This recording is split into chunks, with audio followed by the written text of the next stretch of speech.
President Trump celebrates his birthday with historically good economy. We talk over President Trump's comments about Kim Jong-un. Plus, the Department of Justice Inspector General report on James Comey is breaking, and we'll talk about it. This is the Ben Shapiro Show.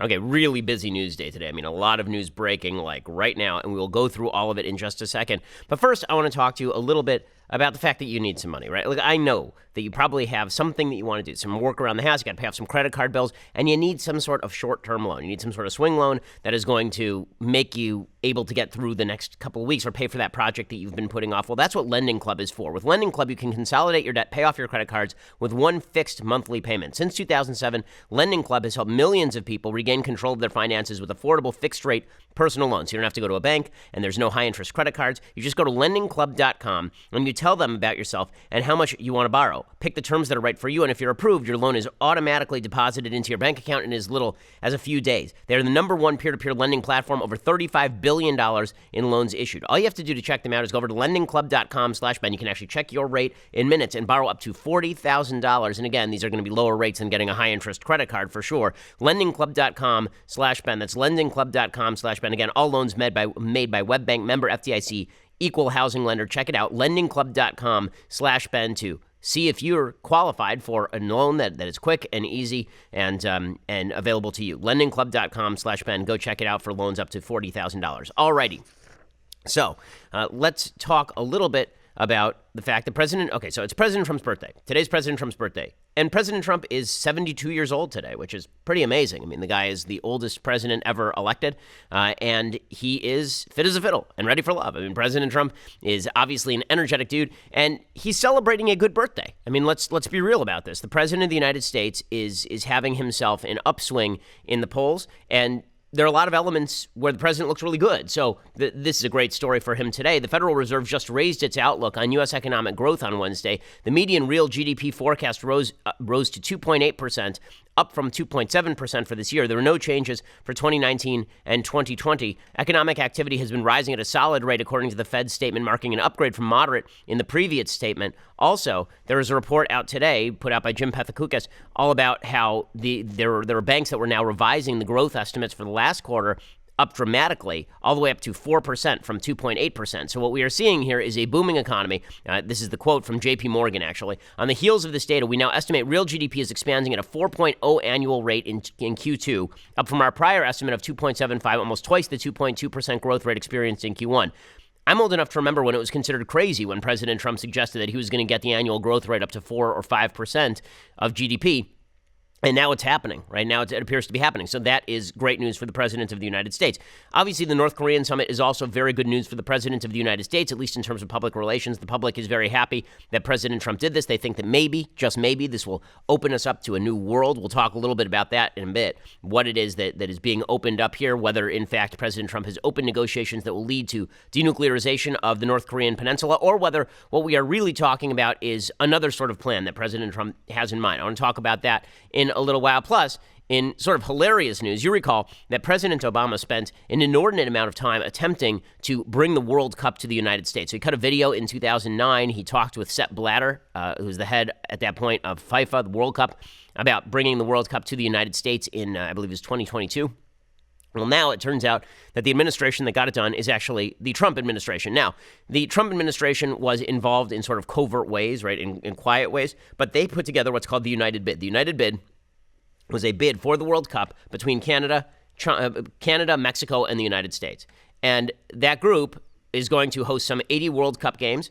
The vote passed, so they are going to host the World Cup. 60 of those games will be held in the United States, 60 of those matches. Now, I am not a soccer fan, so I really don't care all that much, but it is a thumb in the eye to the Obama administration that spent years trying to woo the World Cup to the United States, and then President Trump gets it done in the first year and a half. So that's pretty hilarious, and you have to enjoy that. So President Trump is having himself a good birthday. Adding to that good birthday is the fact that the Department of Justice Inspector General report just released a report blasting James Comey for violating FBI protocol during the Hillary Clinton investigation. Now, this is a report that's going to be interpreted a couple of different ways. It's going to be interpreted in the worst possible light for the FBI by Republicans, and in the best possible light for the FBI by Democrats.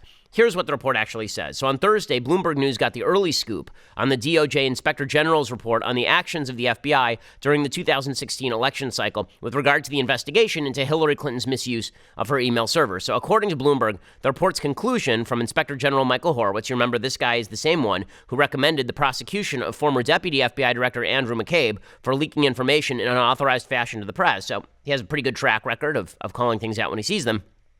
He says that James Comey and the FBI violated protocol, but did not do so for reasons of political bias. And this is where the Republicans are going to be spitting mad. What they are going to say is that, of course, James Comey operated by breaking protocol in terms of political bias. And the left is going to say the same thing, by the way. They're going to say that the FBI violated protocol in order to make Hillary lose the election.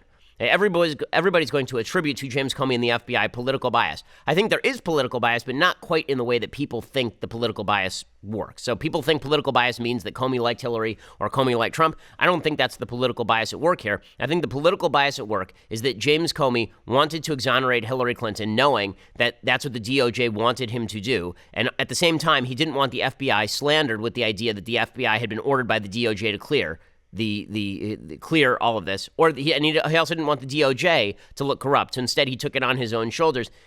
I think that Comey's own explanation of these events is damning enough. I don't think you have to make up another explanation for why it is that James Comey violated protocol. Here's what the DOJ report concludes. The IG report concludes, quote, "While we did not find that these decisions were the result of political bias on Comey's part, we nevertheless concluded that by departing so clearly and dramatically from FBI and department norms, the decisions negatively impacted the perception of the FBI and the department as fair administrators of justice." So here is what Michael Horowitz claims. He says that James Comey had troublingly failed to inform the Department of Justice in advance about his July 5th statement condemning Clinton for carelessness, but absolving her of criminal activity. So in other words, James Comey had been told by Loretta Lynch that she would basically accept his recommendation. Instead of him going to Loretta Lynch with his recommendation quietly, and then Loretta Lynch announcing everything, he went out there and he did his famous July 5th press conference where he basically announced that Hillary was guilty, but he wasn't going to recommend prosecution for her anyway because she didn't have requisite intent, even though the law itself does not need intent. The law is written along lines of negligence. It is not written along lines of Hillary Clinton must have wanted to expose classified information to foreign sources. But James Comey added that element of the law, and then he said later that we wouldn't prosecute anybody under these same circumstances, which is sort of a dicey proposition. Michael Horowitz says that the big problem here is not the actual statement that Comey made. It's that James Comey did not coordinate with Loretta Lynch on all of this. Yeah, it's a little bit weak. Then Horowitz said that Comey's failure to coordinate with the DOJ involved a, quote, troubling lack of any direct substantive communication with Lynch. Horowitz added that Comey also should have coordinated with Loretta Lynch before sending his October 28, 2016 letter to Congress announcing the reopening of the Hillary email investigation based on the discoveries on Anthony Weiner's computer. Here's what Horowitz writes, quote, "We found it extraordinary that, in advance of two such consequential decisions, the FBI director decided that the best course of conduct was to not speak directly and substantively with the Attorney General about how best to navigate those decisions." Now, Comey will say, the reason I didn't talk to Loretta Lynch is because I thought Loretta Lynch might be corrupt. She'd met on the tarmac with Bill Clinton. The right will say the reason that Comey didn't coordinate with Loretta Lynch on all this is because he didn't want to look corrupt, but he actually was corrupt. He knew what Loretta Lynch wanted, and he gave it to her. So both sides are going to read this report the way they want to read this report. Horowitz also investigated anti-Trump text messages between the FBI agents Peter Strzok and Lisa Page. Remember, there were all these anti-Trump text messages during the campaign about how much they disliked Trump. And Horowitz found there was, quote, no documentary or testimonial evidence that improper considerations, including political bias, directly affected the specific investigative actions we reviewed. Now, it's worth noting that is pretty weak legal language there, right? That's a little bit of lawyer fudging right there. When he says that there's no evidence that improper considerations, including political bias, quote, directly affected the specific investigative actions, how about indirectly affected the specific investigative actions? What if it's not that they decided they were going to get Trump overtly, but they decided they were going to be a little harder on President Trump or a little bit easier on Hillary Clinton because they didn't like President Trump?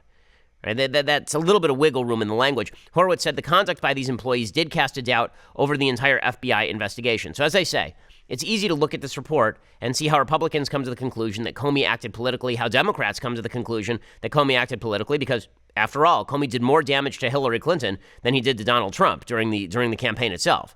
Right? Comey did tremendous damage to Donald Trump after the campaign once Trump was president, but Comey's real damaging impact during the campaign itself was actually anti-Hillary.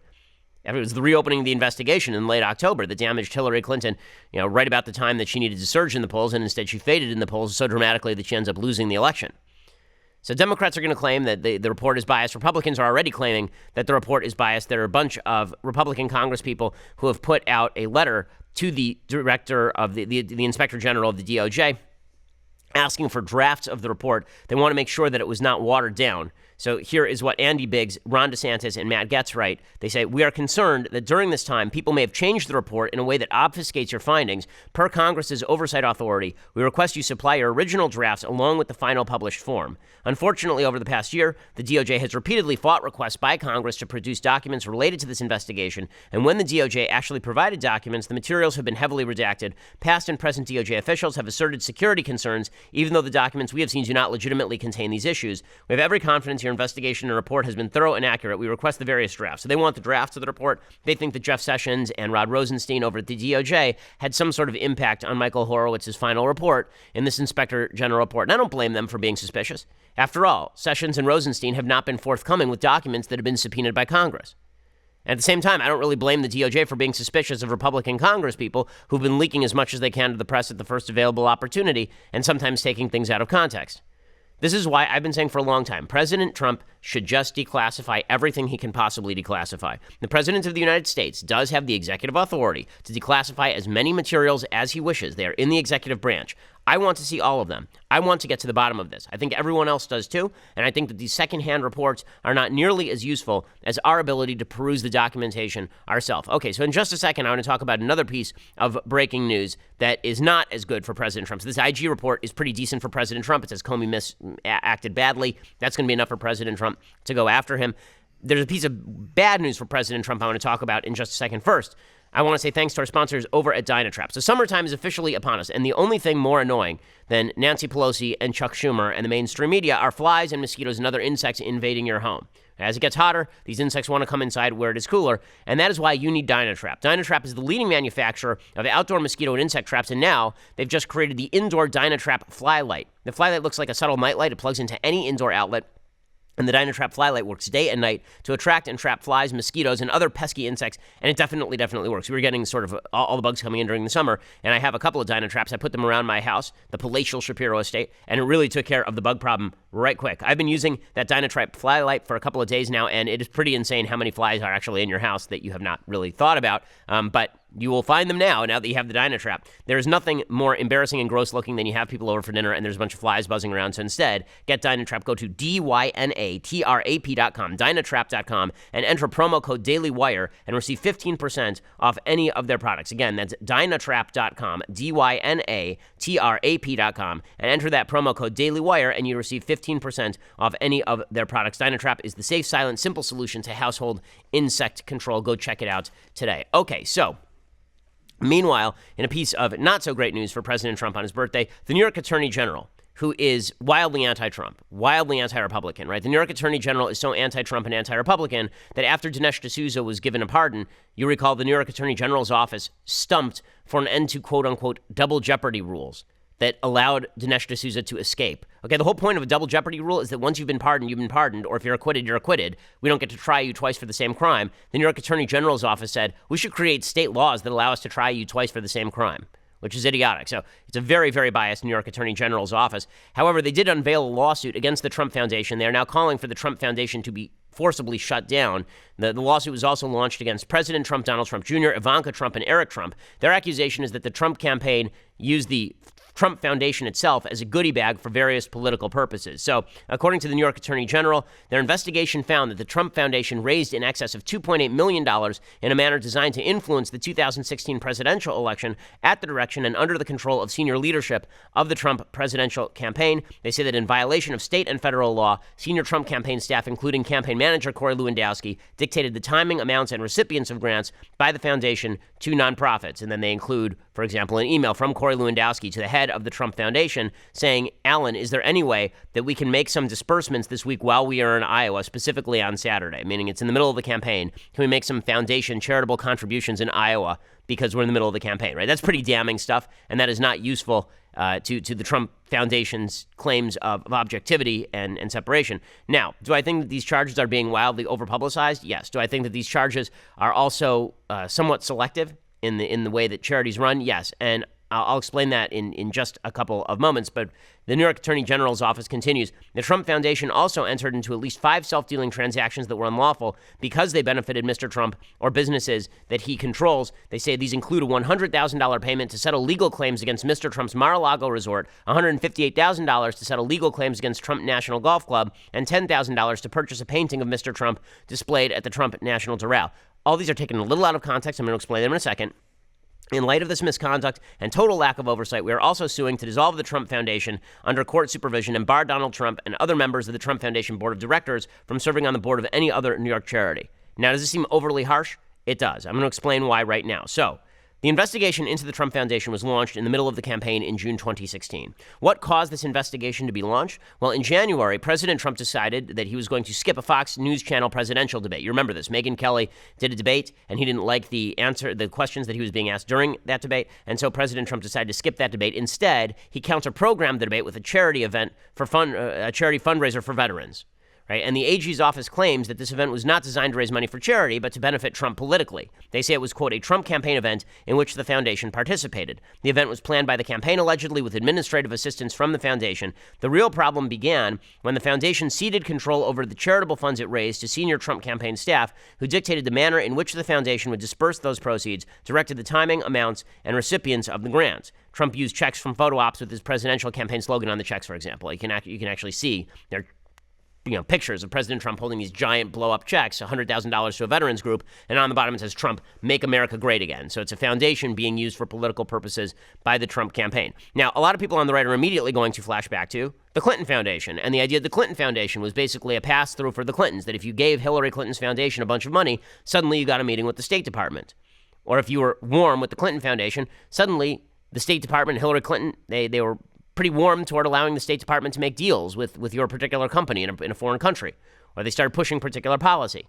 And you would be right to be concerned about this. And you would be right to wonder, did the New York Attorney General's office ever do a similar investigation of the Clinton Foundation? And the answer is probably not. Now, this is not whataboutism, because if the Trump Foundation violated the law, which it appears they have in some ways, then they will be punished and they will be fined. But it is also important to note that political bias in the New York AG's office has been rife for years. Or whether it was Elliot Spitzer, or whether it was Eric Schneiderman, or whether it is the current New York Attorney General, this is an office that has been used for vindictive political purposes by a bunch of Democrats for a very, very long time. And I find it highly suspicious that they say the Trump Foundation was acting badly for 25 years, for 30 years, and yet only during the campaign did they see fit to launch an investigation into the Trump Foundation. You want to talk about a ginned-up investigation?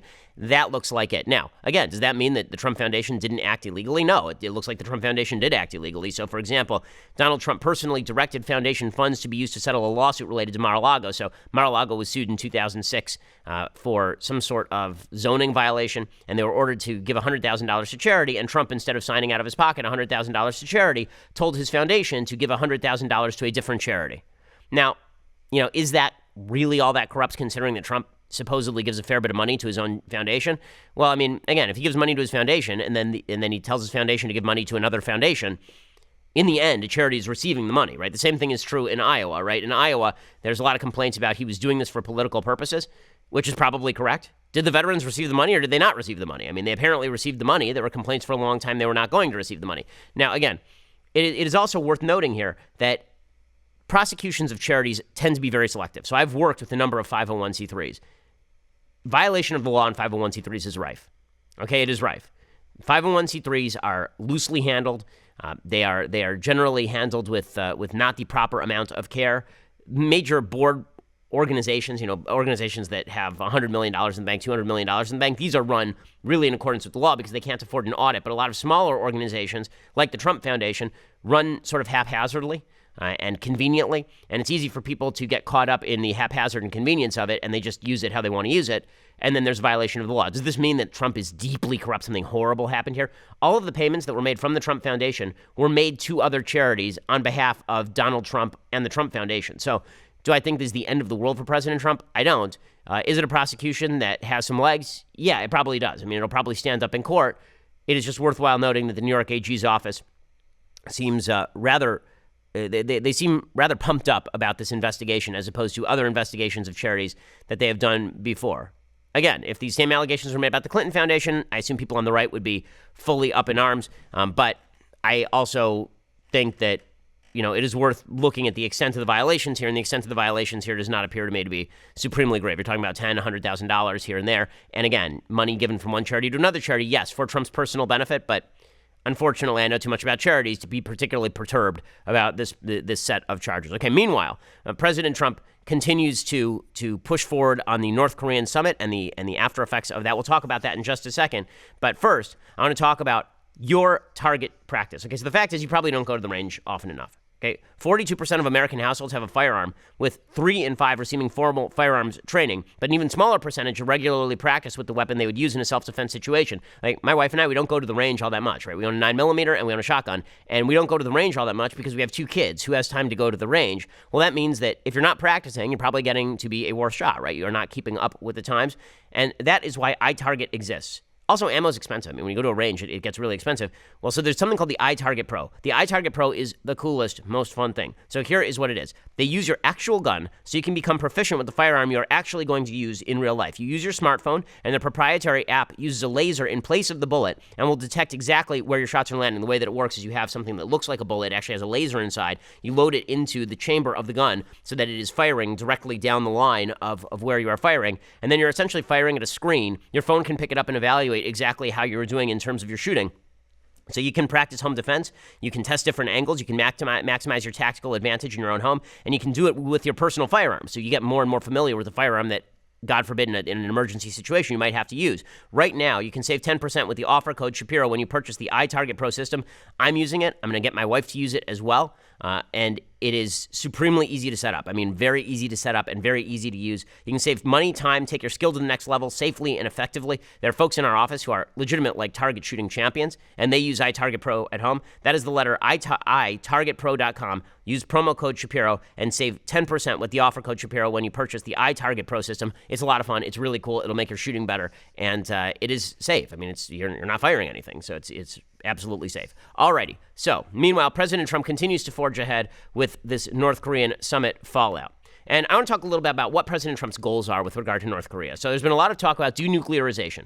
Is that really Trump's goal? Is that really something that is going to happen here? I do not think that this is Trump's goal. I do not think that denuclearization is something that's actually going to happen, because I think if you're Kim Jong-un, you'd have to be a moron to give up your nukes. Your nukes are what brought you to the table. Your nukes are what made everybody pay attention to you. Your nuclear program over the past 30 years has allowed you to be bribed by the West over and over and over. What this really is, if we were really going to be honest about this, what this really is Trump attempting to do what Nixon did when Nixon went to China. Opening up China, liberalizing China, turning China from a one-party dictatorship that was repressive in extraordinary amounts against its people and militaristic as well, into a still militaristic, still repressive regime, but less than it was. I think that's the idea here, turning North Korea into Vietnam, right? Turning a threatening communist country into a slightly less threatening communist country. If that were the actual goal here, the stated goal here, then you would sort of understand what Trump is doing a little bit better than the claims that North Korea has become a non-threat or that they are going to denuclearize. I don't think any of that is going to happen. It is also worth stating that President Trump's tactics here are something new. Now, we're not going to know whether the tactics are good or bad until we have the effect of the tactic. We're not going to know whether or not this is effective until we find out what exactly Kim Jong-un is willing to give up.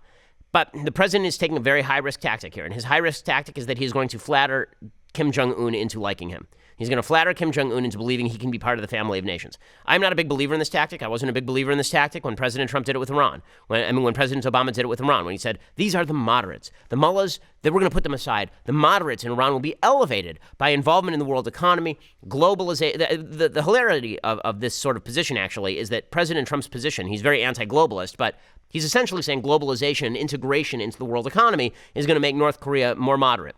And hey, sure, I guess worth a shot. We've been trying this for several decades, and it's not actually working, so maybe something different is called for and new. With that said, there is another question, and that is, how far does Trump have to go in order to try to integrate Kim Jong-un into the world economy? Does he actually have to praise him to the skies the way that he has been doing?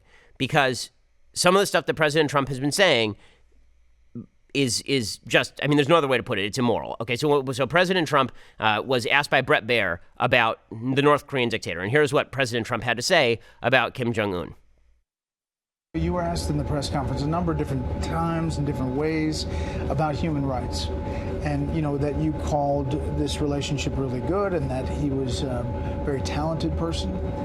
you call people sometimes killers. He is a killer. I mean, he's clearly executing people. He's a tough guy. Hey, when you take over a country with tough people, and you take it over from your father, I don't care who you are, what you are, how much of an advantage you have. If you can do that at 27 years old, that's 1 in 10,000 that could do that. So he's a very smart guy. He's a great negotiator. But I think we understand each other. But he's still done some really bad things. Yeah, but so have a lot of other people done some really bad things. I mean, I could go through a lot of nations where a lot of bad things were done. Now, look, with all of that being said, the answer is yes. Okay, so he says, yes, he's done some really bad things, but a lot of other nations are doing really bad things. And then he says that, only 1 in 10,000 people could have taken over a country at 27. Not true. There are plenty of dictators who have handed over to their sons. But in any case, the question is, why would President Trump do this? Because let's look at the reality of North Korea. North Korea isn't just any other place. Okay, North Korea is the worst place to live, maybe on planet Earth. Okay, here is some testimony of a North Korean survivor who escaped. Okay, here's what it's like to be in North Korea. 탈출을 시도하거나 아니면은 좀 It says every night someone tries to escape, or someone doesn't obey their orders, somebody who's in the gulags. For that, they strip you naked and start the beating. 벗겨놓고 그냥 때리는 거예요. They beat you all night long. 그리고 이제 밤마다 무얼 겪냐면 Every night when the lights go out, it's time to sleep. 소등을 하고 이제 잠을 잘 시간이잖아요. But from every room there are sounds, 방마다 소리가 나요. sounds of beatings. I mean, North Korea is an awful, awful, awful place, and the president doesn't have to make light of that in order to get Kim Jong-un to the table. It's not necessary. Now, does that mean that President Trump doesn't actually recognize the evils of Kim Jong-un? I don't think so. I mean, I think that President Trump just has a sneaking... I think President Trump operates in one of two modes. Either he hates you or he loves you. I don't think there's a lot of in-between with President Trump as a human being. I think that President Trump either hates you and then he gives you a nickname on Twitter, or he loves you, in which case you are the greatest person who ever was. So he has the best relationships, right? When he was at the G7, like 3 days ago, when he evaluated his relationships with the other people at the G7, on a scale of 1 to 10, it was a 10. But there is no 5 in President Trump's scale, right? It is either a 1 or a 10. So it went from a 10 to a 1 in the space of about 25 seconds. As soon as Justin Trudeau said something that Trump didn't like, then it went to a 1, right? Then Justin Trudeau was a cheat and a liar. Right now, Kim Jong-un is a wonderful dude. But the minute Kim Jong-un screws President Trump, then presumably he becomes a cheat and liar, little rocket man again. There's something to the idea that President Trump does have the capacity to swivel on a dime. And so if Kim Jong-un does not fulfill his oaths here, then President Trump swivels on him. But still, there's something deeply wrong about saying that a man who has 25 million people in abject slavery in a slave state and 200,000 people in gulags, there are lots of people who sin. Now, again, the reason that I'm not taking it a little bit more seriously in terms of President Trump specifically praising Kim is because he says this crap about everybody. So in the same exact interview, he was asked about Xi Jinping. Xi Jinping is the leader of China. He's the dictator of China. And here's President Trump speaking warmly about the fact that Xi Jinping is now president for life. I have a very good relationship with President Xi of China. He's an incredible guy. They just, essentially president for life. Yeah. It's pretty good.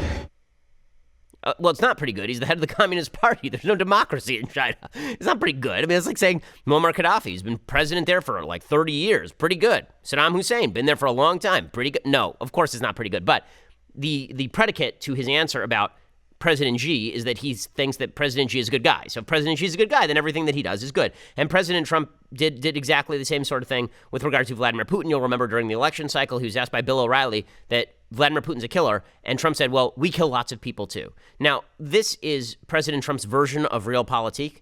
Right? His version of realpolitik is that we're not allowed to call anybody out morally because everybody on the world stage is dirty, and there's basically just a set of competing interests. Morality doesn't really take a leading role here. It's instead us in hard-hearted and gimlet-eyed fashion determining what America's interests are. Right now, our interests are in trying to woo North Korea, and that means that we have to be really, really nice to North Korea.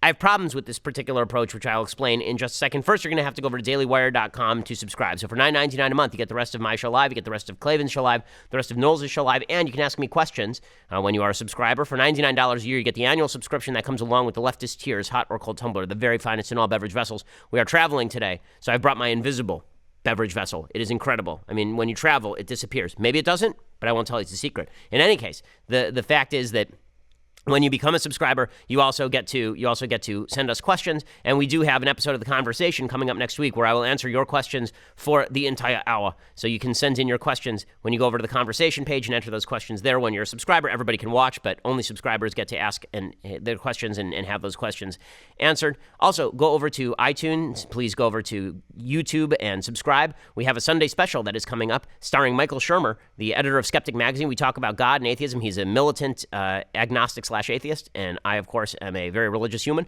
And so we will have a conversation all about religion and God and free will and politics. It's really fascinating. I think you'll really enjoy it. So go check that out. We are the largest, fastest growing conservative podcast in the nation.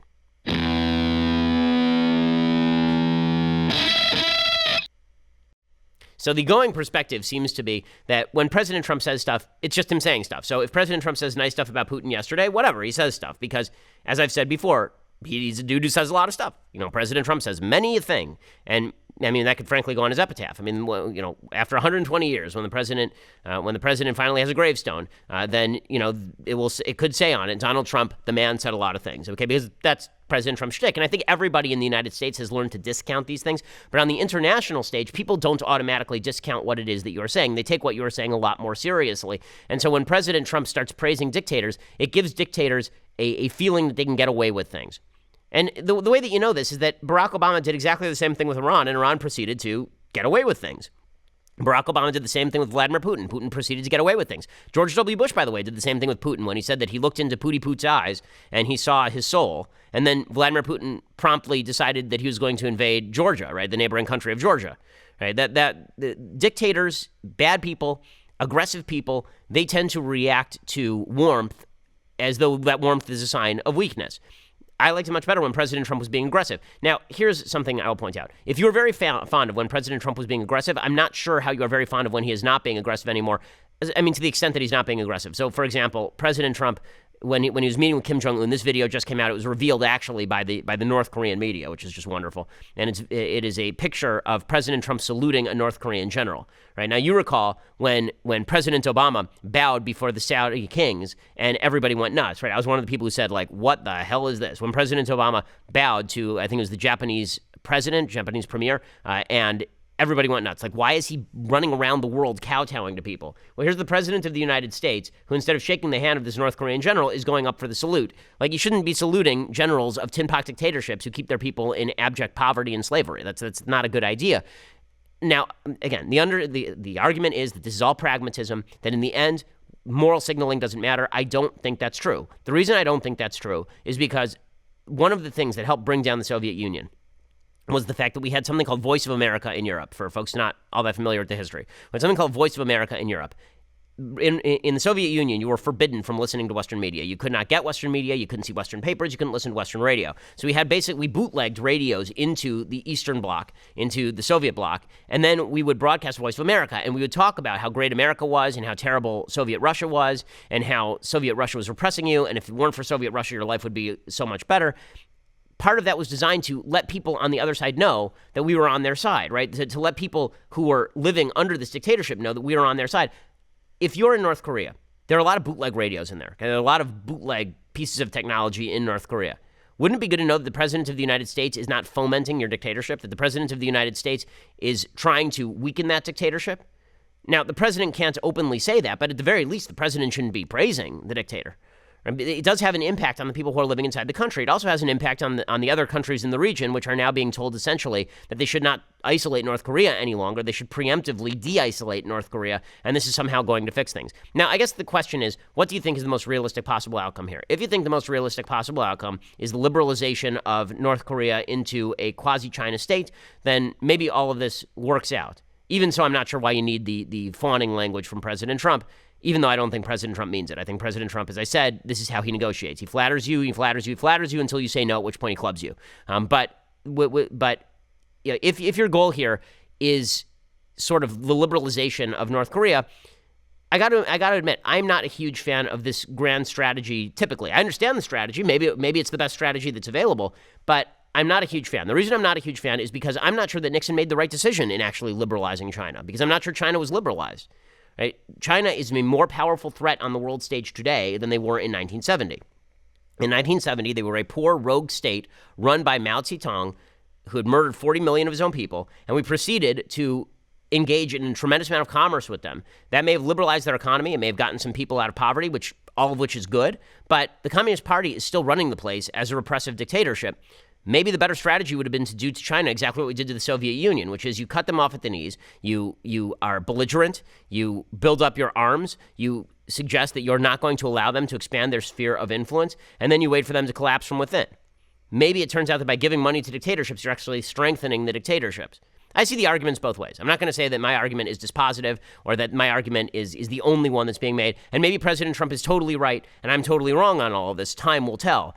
I will say, however, I do not think that it is appropriate or decent for the President of the United States to speak the way that President Trump does about dictators, even though I get it. He's President Trump and he says this kind of stuff about virtually everybody. Okay, so meanwhile, the media has been responding to President Trump's criticism. So President Trump has been going after the media. He tweeted out the other day that the worst enemy of the United States were the mainstream media, a statement which I agree with that the media are a problem. I think that we have worse enemies than Wolf Blitzer. I think that Kim Jong-un is a worse enemy to the United States than like Jake Tapper. But Wolf Blitzer, the fact that the media feel the need to defend really demonstrates why the media are blowing it. So here's Wolf Blitzer trying to explain that he is not your worst enemy. A lot of his supporters believe that we are the enemy of the American people, and that is really, really an awful situation. We are not the enemy of the American people. We love the American people. Okay, if you have to assure people that you love them, that means that you haven't done a good job, right? If I have to constantly be reassuring my wife that I'm not her enemy, that I love her, our marriage will end very soon. Okay, so it's good to say I love you to your wife unsolicited, right? It's good to demonstrate your love to your wife unsolicited. But if your wife says, you're a jerk and you hate me and you're garbage, and you say, no, honey, I'm not, I don't hate you, I love you. Is that really an effective tactic? It turns out that probably you've blown a lot of your credibility already. The reality is that the media have blown their credibility in a pretty significant way over and over and over. And President Trump, when he picks on the media, all he is really doing is signifying to them once again that they do not have the trust of the American people. The only way they're going to win back the trust of the American people is to cover things in an objective fashion, which apparently they refuse to do. Okay. Meanwhile, party infighting is breaking out on both sides of the aisle. The Republican Party is having an ongoing gun battle between the so-called establishment and the anti-establishment. I find this battle sort of confusing in the sense that Trump is the establishment. He's the president of the United States. He's the most powerful man on planet Earth. And the idea that if you don't like some of his policies, that somehow you're now pro-establishment is bizarre to me. You know, I always define establishment. There's this fungibility about some of the political language that I find deeply stupid. So here, for example, when people say establishment, I always took establishment to mean too willing to work with the other side, too conciliatory, too willing to promote leftist policies not in alignment with conservative values. That was establishment to me. That's how I always took establishment. I didn't take establishment to mean, anti-ex-politician, because that's just weird. That's not what establishment means. But it seems like establishment has been turned into an all-purpose club to wield against virtually anybody. So, for example, Corey Stewart, he says that his victory in the Republican primaries in Virginia shows that the establishment is going the way of the dodo bird. Corey Stewart probably will lose to Tim Kaine in Virginia. He has a long history of hobnobbing with sort of alt-right figures. A lot of Republican Party politicians are not in love with Corey Stewart for, I think, a lot of very good reasons. Here is Corey Stewart saying the establishment is going the way of the dodo bird. If the Republican establishment wants to, continue to oppose the president, myself, and others who support him on those things, they're going to go the way of the dodo. They're going to disappear. And the rising part of the Republican Party is the Trump the Trump support, the Trump base. That's what's taking over, and that's the new Republican Party. The old guard, the establishment, can either get on board or they're going to have to get out.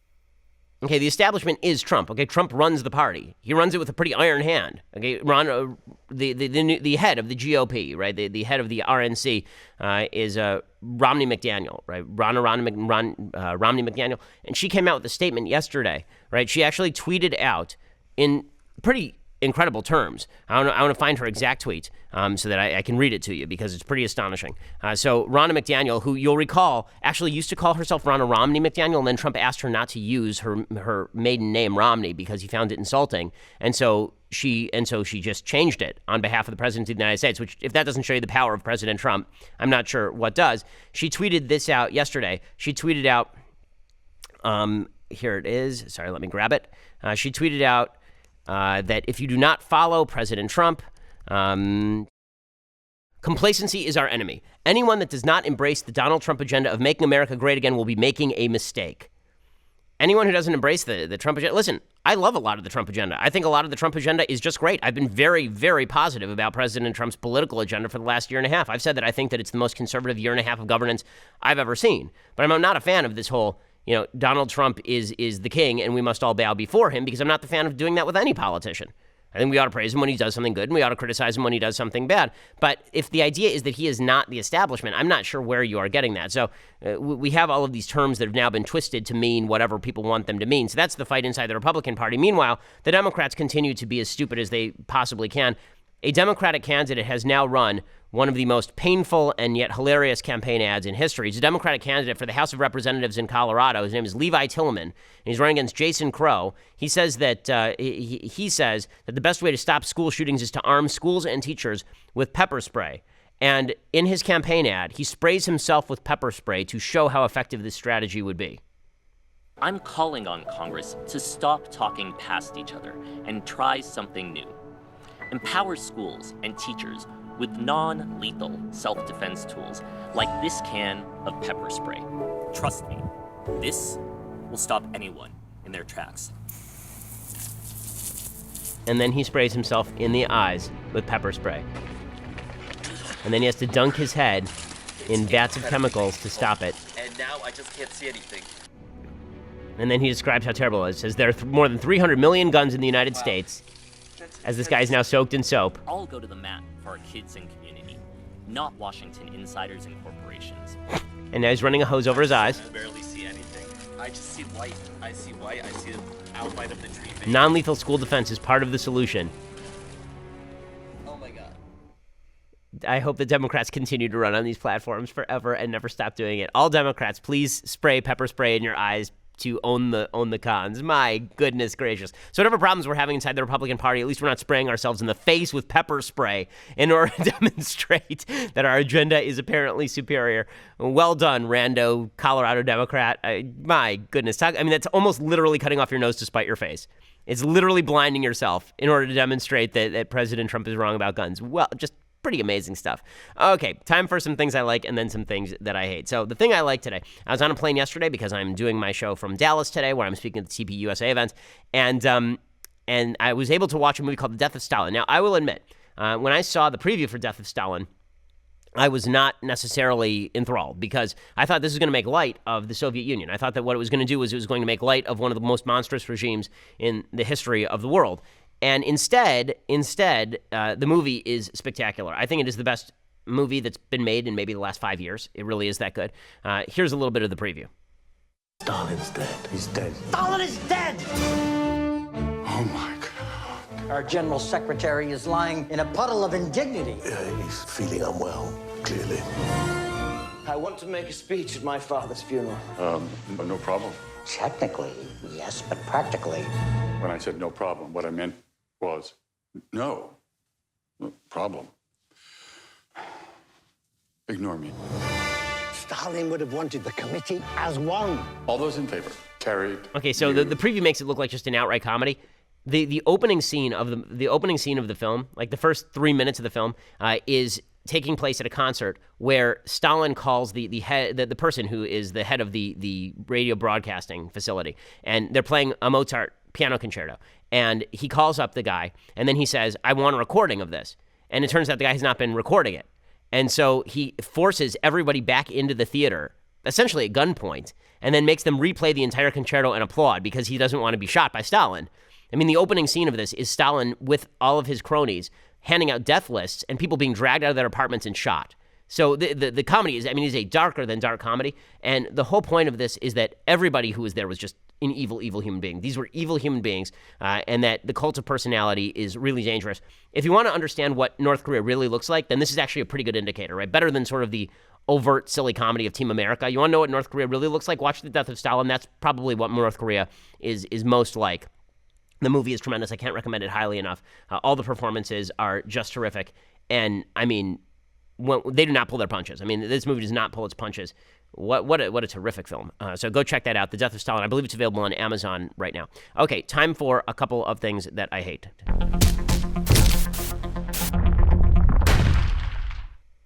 Okay, so Nature magazine, right, which is one of the most prominent and prestigious journals in science, has now run an editorial calling for diversity in science.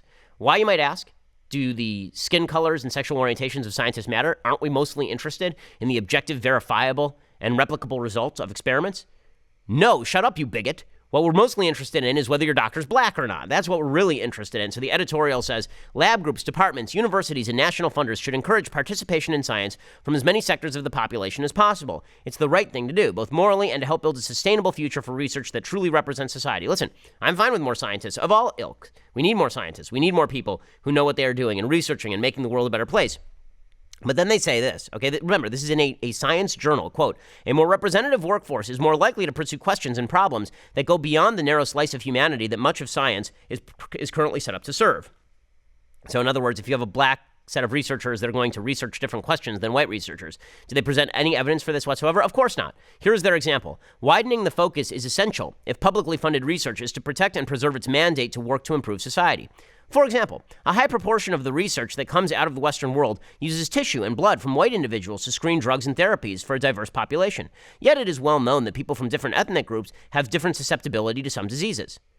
Okay, that's idiotic. What you're now suggesting really is that we should take into account more minority groups when we do the research into tissues and blood samples. But that doesn't say you need a black doctor to do it. I mean, that's like saying that we need more dogs used in experiments than rats used in experiments, so we need more dog doctors. Like, what? Again, this is a scientific journal, and it has nothing to do with anything, but science has gone by the wayside, and the truth is that a lot of science is just not real. Okay, so the best example of this that I can talk about today is there's this fascinating story. There's something called the Zimbardo Experiment. It's called the Stanford Prison Experiment. You've probably heard of it. If you took Psychology 101 in college, you know about the Zimbardo Experiment. What it was is this guy, Philip Zimbardo, is in the early 60s, I believe. He took a group of volunteers, and he separated them into prisoners and guards. And then supposedly what happened is that the guards, just by being labeled guards, and the prisoners by virtue of being prisoners, the guards started basically torturing the prisoners, and after 6 days, they had to shut down the experiment because the guards had become vicious, brutal, horrible guards, and the prisoners had been tortured, beyond the pale. Well, it turns out the entire experiment was a fraud. According to an article at Medium from a guy named Ben Bloom, this was all nonsense. Basically, the people who were acting as the prisoners say they faked their breakdowns for the cameras, that they were shouting and screaming and protesting because it was all not real. And the guards themselves were being told by the scientists in charge that they needed to act as brutal as humanly possible. So, for example, one of the guards, a guy named Dave Eshelman, explained, quote, I took it as kind of an improv exercise. I believed that I was doing what the researchers wanted me to do, and I thought I'd do it better than anybody else by creating this despicable guard persona. I'd never been to the South, but I used a Southern accent, which I got from Cool Hand Luke. So Zimbardo lied about all of this. He did before Congress, actually. He testified before Congress at the request of the House Committee on the Judiciary, and he said the guards were, quote, simply told that they were going to go into a situation that could be serious and have some danger. They made up their own rules for maintaining law, order, and respect. This is untrue. He told them exactly how to act. His grad students told them exactly how to act. Now, the reason this experiment was supposedly important is because what it supposedly taught you is that just as a normal human being, you were a sadist. Right? You were put in the right situation, you would have become a Nazi camp guard and forced people into the chambers. That is not true. Okay, what this experiment actually suggests, and what similar experiments like the famous Milgram experiment suggest, is that human beings, in order to be brutal, have to buy into an idea of a higher good which they are serving. We tend to treat each other as ends in normal individual life, right, when we meet each other on the street, but when we have a higher purpose, depending on what that higher purpose is, we start treating each other as means or obstacles to that end, which is really, really dangerous stuff. And the Milgram experiment, which is sort of similar, was an experiment where, again, scientists brought in a group of volunteers, and then they separated them into two groups. One was going to be the subjects of an experiment, and one was going to be the experimenter. Now, what the people in the volunteer group didn't know is that everybody who was selected to be the volunteer group for the experiment, the subjects of the experiment, all of those were actors who had been hired by the experimenters, and the people who were supposed to be testing those actors, those were the volunteers. So the way that it worked is they would put the actors in a room, and then they would have the volunteers, who are now the experimenters, turn a dial that was supposedly sending an electrical shock to the actors if they got questions wrong. And the scientists would stand over the shoulders of the various people who were administering the shocks, and they would say to them, For the sake of science, we have to find out whether, if you torture people, they are going to give answers. Like if you torture people, they'll give better answers. They'll learn faster. And even when people are screaming and pleading for help, supposedly, according to the Milgram experiment, people continue to shock those people. Now, the problem with the Milgram experiment is it was not replicable. There are a bunch of different groups. Some of them, like 70% of them would shock people. Some of them, 20% would shock people, or 10% or 5%. It widely varied. How did it vary? It depended how many people in the group believed in the usefulness of the experiment itself, believed in the value of the scientific discovery being made. In other words, it's going to be kind of difficult to get people to be Nazi prison guards unless they are Nazis. It's kind of difficult to get people to be Joseph Mengele unless they believe that they are forwarding the cause of Nazi racial science. So what this means is be very careful about the causes that you pick. Be very careful about the tribe that you choose, because if you're not careful, then you end up treating people not as individuals, but as widgets that you can manipulate and harm for whatever purpose necessary. Your own practical interests do not outweigh the rights of others and do not outweigh the necessity to be decent to individual human beings. It's a warning to everybody on all sides of the aisle. Okay, we will be back here tomorrow with much, much more. I'm Ben Shapiro. This is The Ben Shapiro Show. The Ben Shapiro Show is produced by Senya Villarreal, executive producer Jeremy Boring, senior producer Jonathan Hay. Our supervising producer is Mathis Glover, and our technical producer is Austin Stevens. Edited by Alex Zingaro. Audio is mixed by Mike Caramina. Hair and makeup is by Jesua Alvera. The Ben Shapiro Show is a DailyWire Forward Publishing production. Copyright Forward Publishing 2018.